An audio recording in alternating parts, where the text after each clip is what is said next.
Back, everyone, to another episode of the Prevention Leaders Podcast. I'm your host, Dave Clausen, and I'm thrilled to be back with you all. And first off, I want to extend a warm welcome to our newer listeners and a heartfelt thank you for sticking around to our longtime followers.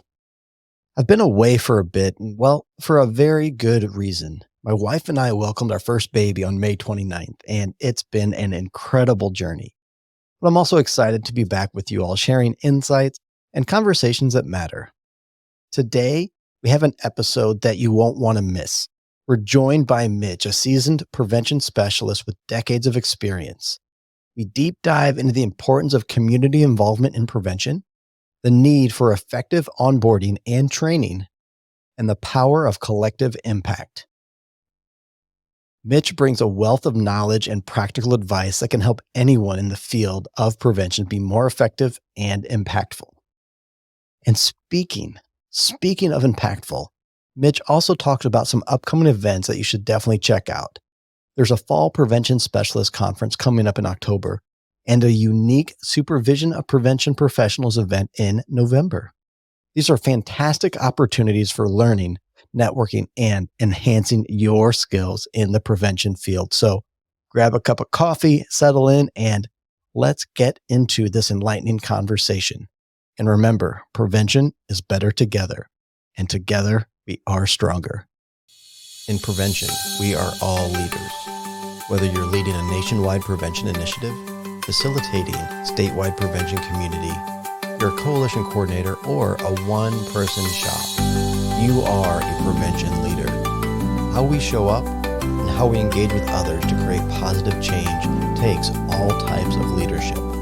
So sit back and enjoy these conversations with your fellow prevention leaders from across the globe who are sharing their lessons learned, best practices, and strategies for success. All right, folks, here we are, another episode of the Prevention Leaders Podcast. And it is my honor to welcome Mitch Moore to the podcast. Mitch, thanks for joining us. Thank you, Dave. It's a pleasure to be here. It's always a pleasure to chat with you. And listeners, Mitch and I have been talking probably for 40 minutes where we finally decided, wait, we need to buckle down and actually hit record. It's always fun to chat with you. But let's start off with just a little introduction. Could you introduce yourself for our audience and maybe unpack a little bit and how you ended up doing what you're doing? Well, it's an interesting journey. I think a lot of times prevention chooses us. We don't always choose prevention. But I know in the mid-1980s, I had a friend who was upside down and in trouble. He had just returned from another state and he literally had nothing. He had no shoes, and substance use disorder had just wiped him out. And it was during that time that I started looking for some help for my friend.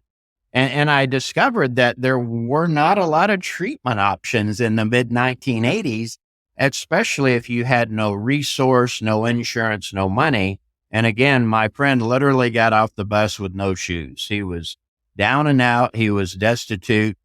And it was the first time in my life where I thought, I wonder what we could have done so that he didn't end up in this situation. And along that journey in the 1990s, the Just Say No era, the McGruff era came out. We got into prevention when we just used a sock with a hole in it to make a puppet and go into the elementary schools and try to teach of the dangers of drugs. How have prevention techniques and strategies evolved since those Just Say No days? It's been an interesting journey, but I like where we're at today. One of the things that we're looking at today is how can we reduce availability and accessibility of name the drug? Alcohol's been around before the pyramids were built. People have been smoking and huffing and ingesting things for centuries. I don't see substances going away, but I do see that we can be more effective. things that we can do to reduce the availability and the accessibility, those two huge risk factors that we are always working to reduce. In the 90s, I got involved with a 12-step program for teenagers. And y'all, I didn't know how many steps were in a 12-step program, but as teenagers, who we call them today in the selective and indicated population, as these teenagers were coming in and out of our programs, I started to once again think, how could we keep this drug away from them? What could we do to reduce availability and accessibility? Anytime a young person has alcohol, which is an adult beverage, well, an adult's been involved at some level. And I started looking at parents and families and realizing that if we could keep a young person from crossing the line of use to misuse to substance use disorder, we would save that individual and that family from having to deal with a disease that lasts a lifetime. I had one of my mentors say, Mitchell, we have unlimited problems and limited resources. Why don't you figure out where you can be most effective? And I started asking myself at that point, which is better, quantity or quality? I mean, you and I can go into a high school gym and talk to 1,000 students for 30 minutes about the myths around medicinal marijuana or whatever your topic is, the one pill can kill opioid campaign. We can go in and present information and we can get the numbers, but did we change behavior?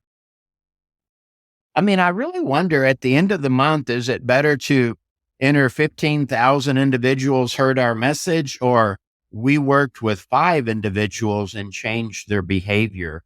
We changed the direction they were headed. We turned them around from that path of substance use disorder.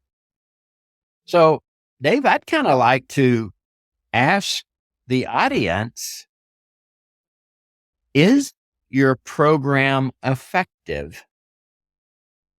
I mean, I hear from prevention specialists all across the country, well, we're busy. And I understand that.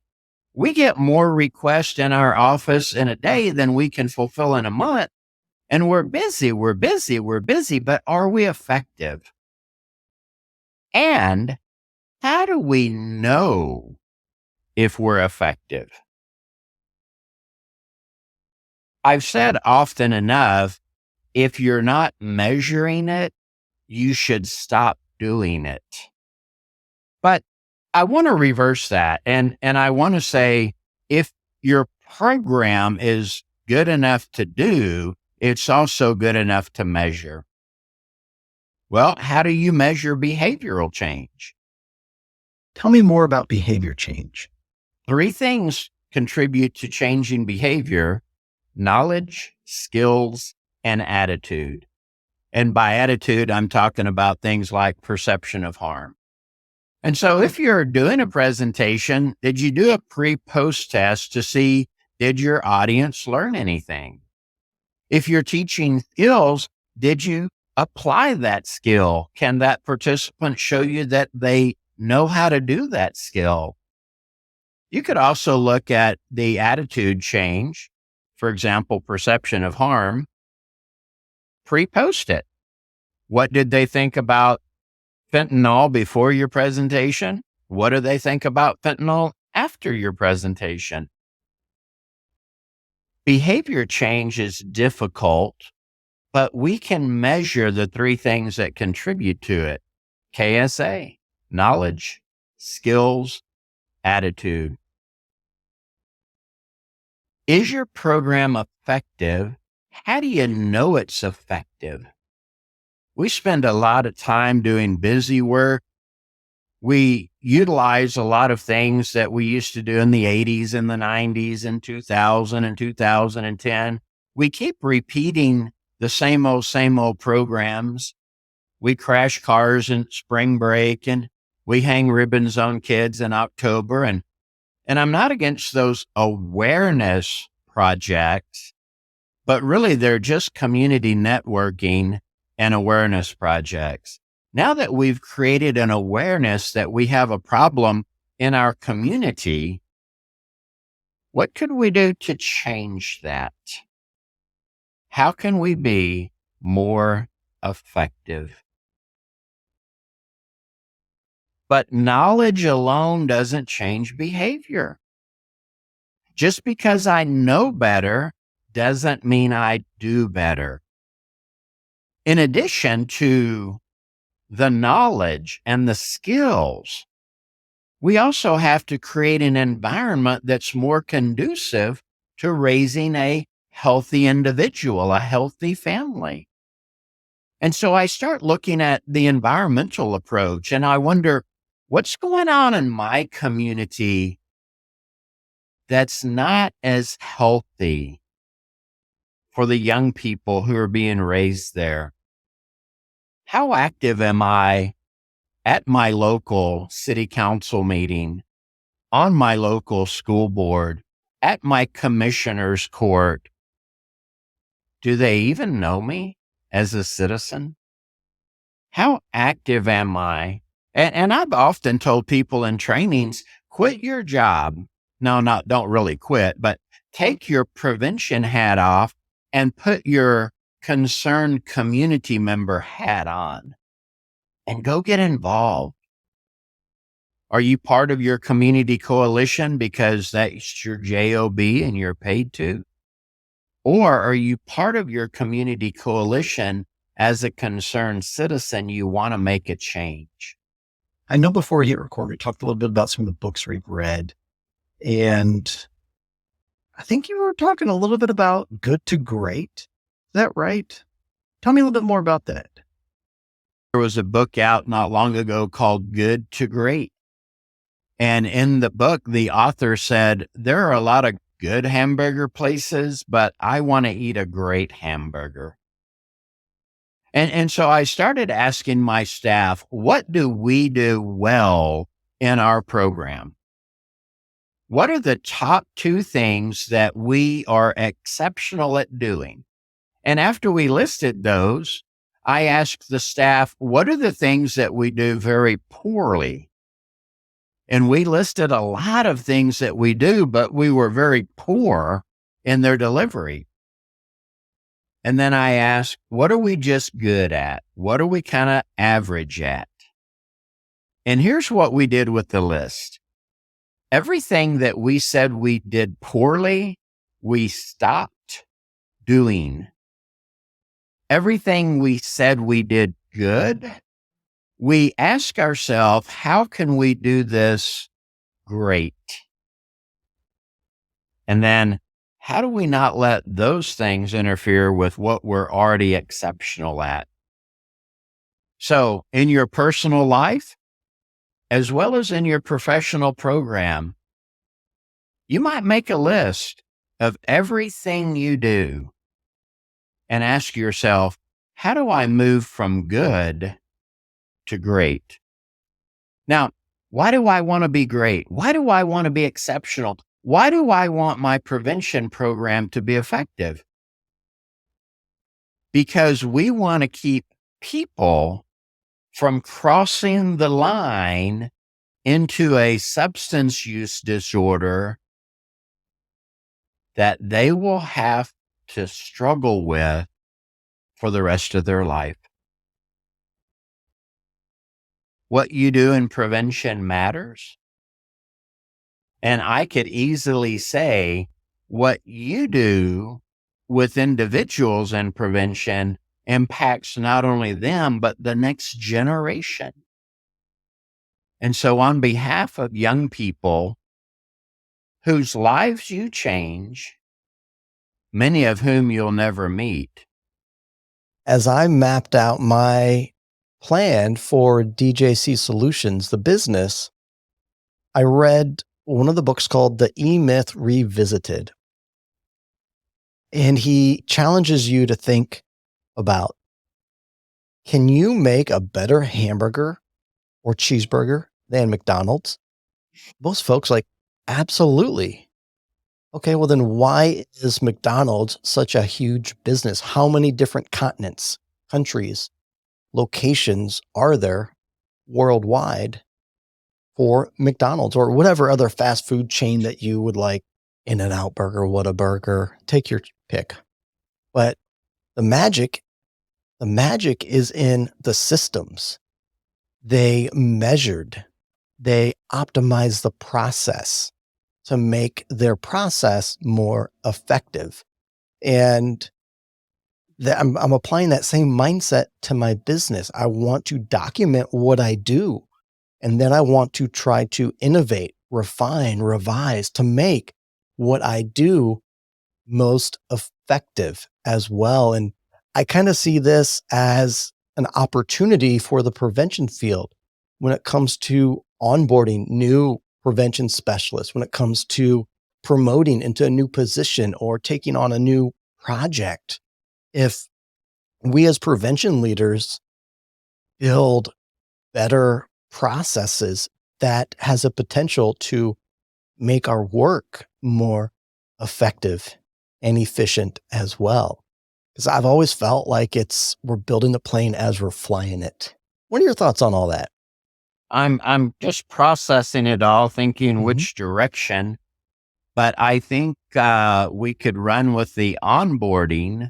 How do Mhm. we get this new generation up to speed, and then move into Mhm. the build better processes, the effective? Mhm. And I think I'm going to start with, who taught you how to do prevention? So let me run with that for a moment, and we'll see if we can pull anything of value out of that. Perfect. Perfect. So as I look at my journey in prevention, more than 30 years, I always wonder, who taught me how to do prevention? How did I learn what prevention is all about? And if I receive things that were effective, are they still effective? Or Mhm. if I learned about programs and project that, well, they just made you feel good or made you cry or change something, then is that effective? I guess what I'm asking today is, what I learned in the 80s and 90s and 2000s still effective today? So here you are. It's 2023. You just got hired. You are excited to go change the world. And what was your onboarding process? Did the prevention program have any training to get you up to speed in your present job? Now, I know, like learning how to ride a bicycle, you're not going to ride well at first. You're going to have some skint knees and well, that's how we learn. We learn through our failure. Well, we don't want to fail for the first 6 months or the first 2 years of our employment. We want to be effective. We want to be efficient. So I wonder, the program that you're currently working in, what type of onboarding did they have? What type of training do they have? Do they measure their processes? Do they look at the effectiveness of what they're doing in the community? Or Mhm. did we just select the two curriculums we were going to teach from the grant that we received? How do you know that what you're doing is efficient and is effective? We look around at what other programs are doing and we're like, oh, that looks really good. We could adopt that. We could accommodate that. But is that what the community needs? I think back of a training I was doing, and one of the participants stood up and said, if you do not ASK, you will not GET. And she sat back down, and I thought, wow, that is a great bumper sticker. But even in prevention, even in our communities, have we asked the community what they want? Have we done a community assessment to determine what the needs are? Or did we just put our prevention cape on and we're like, here I come to save the day, right? I'm going to do prevention my way. Mm-hmm. Well, wait a minute. It's not my program. It's our program. And we know that people support what they help create. So part of the onboarding process is to teach new staff that we don't do prevention to them. We do prevention with them. Now, this is a challenge, y'all, because when you go into the community and you say, we need a high school prevention program, well, they're going to think back to when they were in high school and here's what we did. And well, that may have been okay then, but is that most effective now? How do we determine what our community will receive? How do we determine what our community will support? How do we know? Well, we have to ASK. Any tips on how to best ASK? That brings me to another level of effectiveness. We have to get out of our offices and build relationships, not only with other social service programs, but with businesses, with those community leaders. Does your community even know you exist? Do they even know the valuable work that you do? Are you putting out reports or are you using media to show the blessings and the effectiveness of what you do? Or are you keeping that all to yourself? Community resources. Not only are you a great community resource, but how do you connect with other community resources? And I think back to what someone said to me. We have unlimited problems and limited resources. Figure out where you can make the biggest change, where you can be most effective. Definitely appreciate and fully support asking your community, engaging your community, building relationships with your community. Community building is oh so important. In fact, that was at the heart of what we did at the Mid-America PTTC, was to build a culture of community across a 4-state region so we could come together and support each other in our prevention efforts, because together is better, especially prevention, absolutely better together. And when I was prepping for our conversation, I saw a quote on your website as it relates to community building. I want to just share it with the audience and maybe let you unpack it a little bit more. And that quote is, build a community so strong that anyone who sees it does not know who the leader is. With this podcast, with listeners, y'all are prevention leaders. So I want you as listeners to ponder on that. Build a community so strong that anyone who sees it does not know who the leader is. Mitch, what would you add to that? What was at the heart of that quote for you? Well, for me, it's about checking my ego and examining myself. What is my motive for what I'm doing? When I first got into prevention, I was concerned that when I moved from a volunteer role to a paid profession, that I would lose the heart. Now I'm being paid for what I love to do. And so I need to do the work to make my community healthier and safer and not focus on who gets the credit. As a matter of fact, once you push that little snowball off of the hill and it starts going downhill and getting bigger and bigger and bigger, when that snowball accumulates mass, I think it's important that no one knows who began the project. So Dave, for me, it's just about checking my ego and always thinking back about what's my motive here? Why do I want to do this? Why do I want to just work with people where they're at and help them to do better? Not only checking my ego, but also not fighting over resources. And instead of the concept of keeping it all to our program, how about we share resources? People used to, well, they still may think I'm crazy, but people used to think I'm crazy when I asked, have you written any grants for other agencies? Have you brought other resources into your communities? Have you helped other programs get established? And they're like, oh my gosh, we can't do that. I thought, well, there's enough to share. But instead, what happens, we get a little $10,000 community grant. And we have 20 agencies fighting over it. I think of one community I lived in where the funders said, we are only going to fund you if 3 agencies come together for the collaboration. And that funder was very wise to begin to cause us to work together.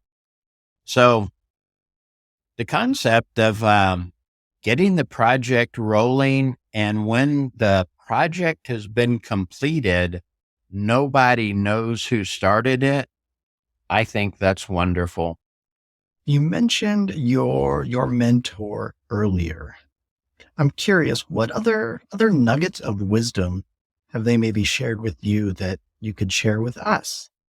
One of my mentors asked me, Mitchell, what risk factor are you currently reducing today? And I scratched my head and I went, what do you mean risk factor? And Dr. Landry said, reducing risk factors is the foundation upon which all prevention programs are built. If you cannot tell me which risk factor you're focused on reducing and how you're measuring that reduction, are you really doing prevention? Now, we can get all philosophical and we can look at all different types of definitions of prevention. Is it deterrence? Am I keeping them from using? Am I keeping them from getting the disorder? Is it simply education? What is prevention? But Dr. Landry really planted in my brain, I need to be intentional.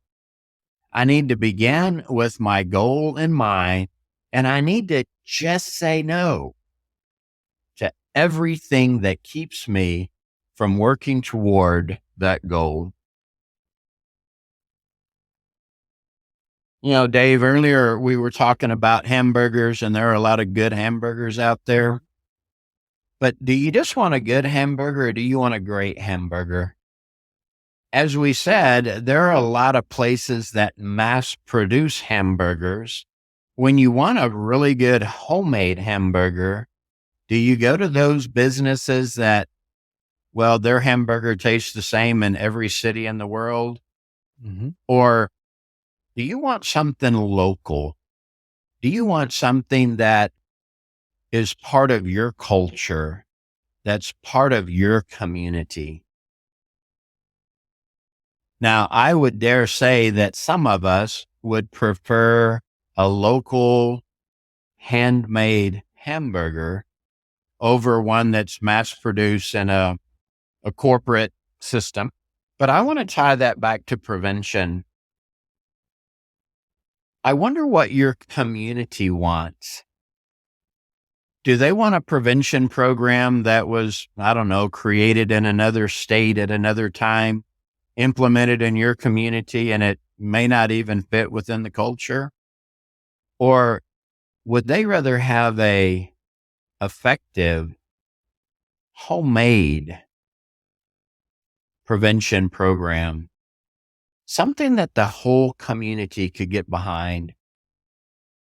Did you ever think that if we just had one simple message that the community saw over and over and over again, Now, I know repetitive marketing doesn't work. That's why corporate America spends billions of dollars on it, right? But Hmm. why don't we use the same model in prevention? What if everywhere we look, there was a simple message? I saw this one time, Dave, on a bumper sticker. It was red block lettering on a white background. And it simply said, "It's okay not to drink." And I thought, what a beautiful message. Now, what if we crafted a message very unique to our community, to our culture, and we broadcast that message everywhere for 3 years? It was on the back of the bus. It was on the book covers at school. It was on the radio. It was on social media. It was on every news channel. It was on PBS. It was on billboards. It was on signs. I mean, everywhere you look, there was a simple message that everyone saw repeatedly. I wonder if a message crafted for your community, repeated continuously for 3 years, would begin to impact the culture. So lots of different thoughts bouncing around in my head right now about media literacy, media advocacy, social marketing. I hope that you're including all of those things in your effectiveness as a prevention program. But I hope you've also asked yourself, do I just want to copy another program from another state? Or do I want to craft something that fits my community and my culture? I do think that we can look at what's most effective, but just because it's effective across the county line or across another state doesn't mean it's going to be effective where I'm at. What do you think, Dave? Yes, I could go off on a nice long riff rant soapbox here. And absolutely, when it comes to effective prevention, it has to be created, built, planned, implemented, assessed, and evaluated. And no, I didn't go in order, but I want you to all think. But it's got to be done with the community, with the community. Absolutely. And a challenge as it relates to prevention for us as prevention leaders is, how do we innovate while still staying grounded or rooted in the science, in the evidence-based prevention? Because we've got to innovate. We've got to innovate. One of our challenges in prevention is that we're slower to get the data, which then we're slower to get the new evidence-based programs and practices. And by the time we get funding for those and then we implement, that cycle is so drawn out. How are we ever supposed to really get upstream if we don't think innovatively, if we don't build with our communities to figure out what they need specifically? It's a challenge. It's not easy, but got to do it together. That is the magic. The secret is together. And I was over here smiling when you're talking about the culture and the repeat marketing. Podcast listeners, how many times have you heard me say prevention is better together, and together we are stronger? A lot. I'm going to keep saying it until I am blue in the face, because that is one of my goals. My vision is to help shape the culture of prevention in the workforce to one that, when you're tasked with a new project, when you're starting a new grant or bringing together a new team, I want your first thought to be, ooh, who can I do this with? Who can I partner with? Who can I collaborate with? Ooh, who can I help? Who can help me? Having that mindset of always looking for partners, always looking for people to do your prevention efforts with. So that's my rant, my ramble. Well, and Dave, I want to touch on prevention's better together. If we're looking at being innovative and effective in our community, how have we involved the community? Now, I'm a huge advocate on youth and adult partnerships. Hmm. I'm a huge advocate at involving young people in the prevention. And let me just make this simple statement.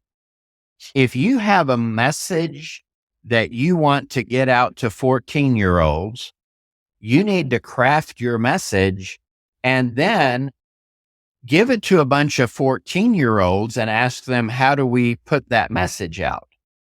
It's doing prevention together that's very innovative and effective. I don't know about you, but it's been a while since I've been 14 and things have changed since then. So Hmm. you can craft the message. Here's the content that we want delivered. But Hmm. then you need a focus group of 14-year-olds and let them design the message. Now, I'm going to tell you something. The message they want to deliver will not look like the message you handed them. Thank goodness. The same with if we're going to work in a college or a university level. The things that I think are all cool and groovy, do we even use that language anymore? So what if we take the content and we pass it off to a focus group of college students and we say, hey, how do we get this word out on this campus? So again, I know I'm getting into a training on social marketing and media advocacy, but how do we do prevention together? Well, we simply have to ask. We have to ask people to get involved. We need to provide opportunities for them. Do you know there's a whole social developmental strategy around opportunity, skills, and recognition? Giving young people the chance, the opportunity to be part of your program, giving them the skills necessary, and then recognizing them for that. You see, those three things create a bond to your program. And if we had the time, I could share with you all how we have worked with middle school students who are now in their 40s running nonprofit programs, how we worked with high school and college students who are now very innovative and active in different types of social services simply because they were given those opportunities to be part of your program. As you said over and over, prevention's better together. I'm going to say repeatedly, how do we do prevention with the community, not to the community? I think it's a great concept. Well, when we start looking at national data, do you realize underage drinking is lower today than it has been for 30 years? When we look at national data, do you realize that tobacco use has been cut in half? When you look at national data, do you realize that marijuana misuse among young people has kind of plateaued and leveled out? I guess what I'm saying is what you do as a prevention specialist matters. I don't know if you realize how valuable you are. I don't realize if you understand the contribution you make to this world makes this world better. We place a lot of value on things like gold or diamonds because they're rare. We say that gold is worth more than copper because there's less of it. But did you ever stop to realize how rare you are? Since this world started spinning, there never has been, nor will there ever be, you. Oh, I know there's some people who look like you or talk like you or dress like you, but nobody sees the world through your eyes. And there are other people who have hands and fingers like you, but nobody will touch the world like you do. You are unique, you are rare, and you are valuable. Perhaps more valuable than you know. Now, I do not know why you were born at this time or at the place you were born in. That's for you to discover your purpose.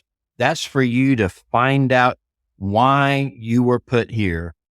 But when your purpose and your place collide, there's a lot of power there.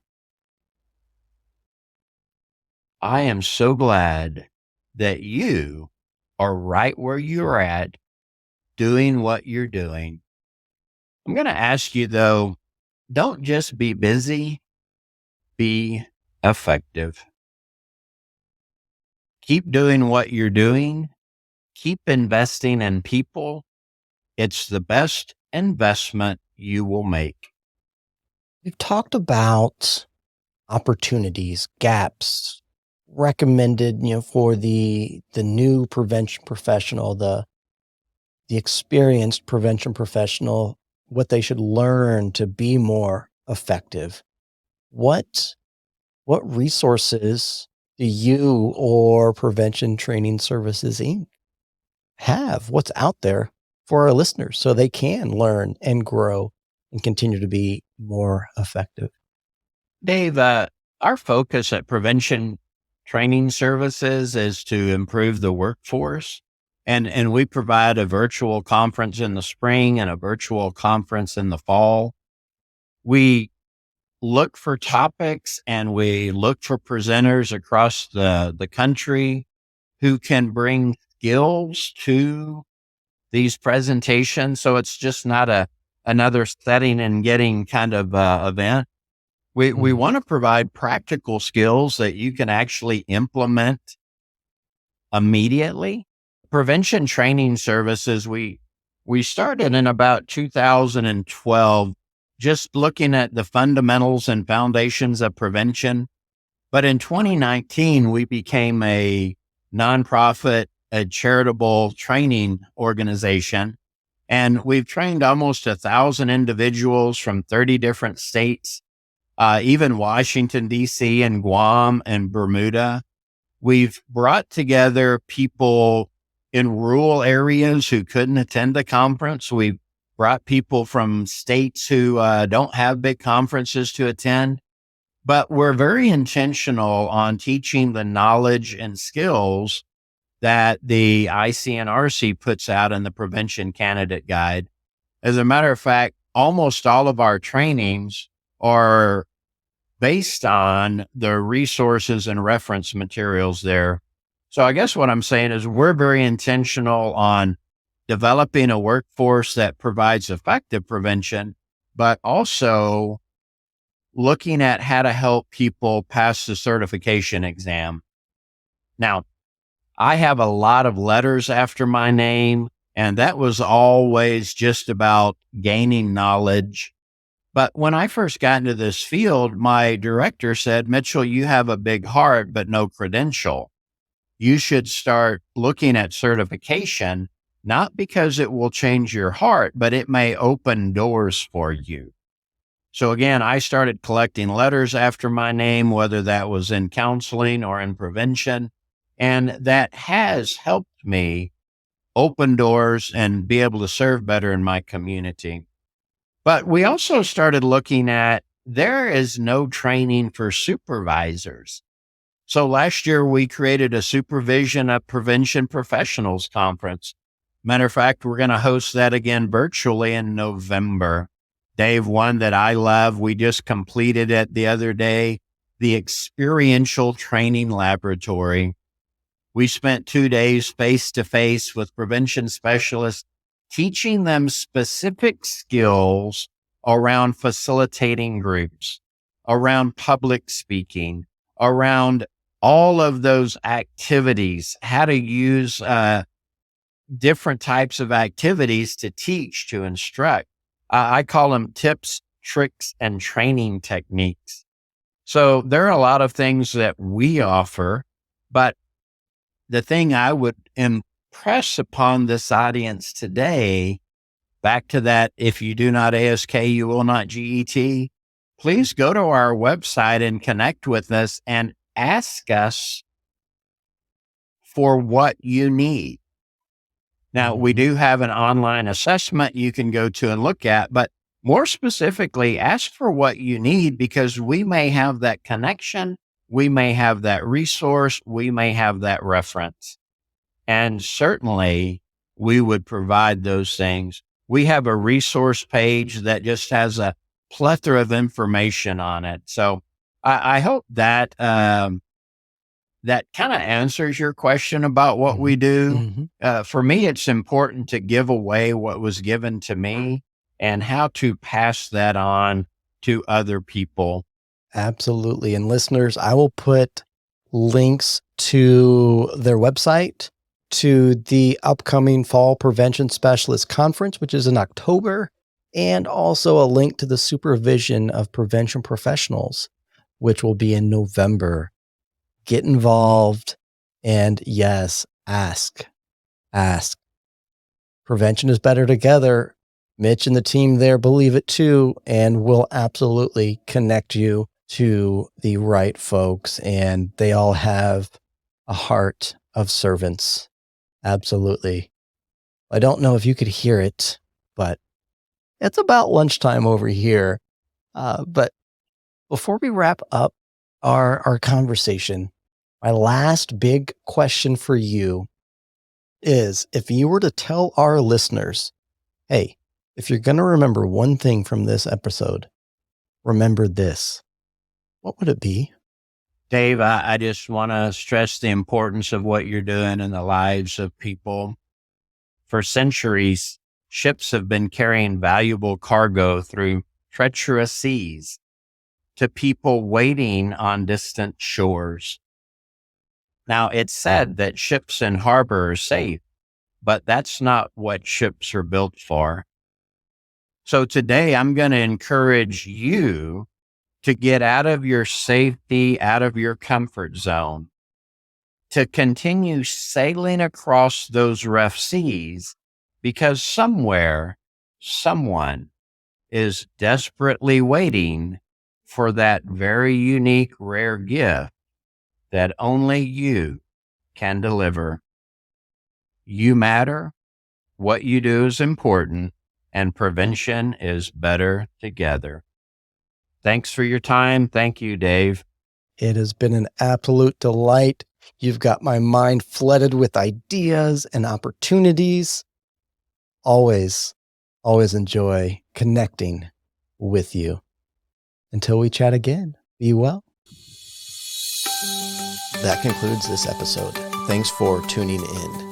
Be sure to hit the subscribe button and share this episode with a friend before you leave. And we look forward to seeing you on social media, because prevention is better together. Together, we are stronger.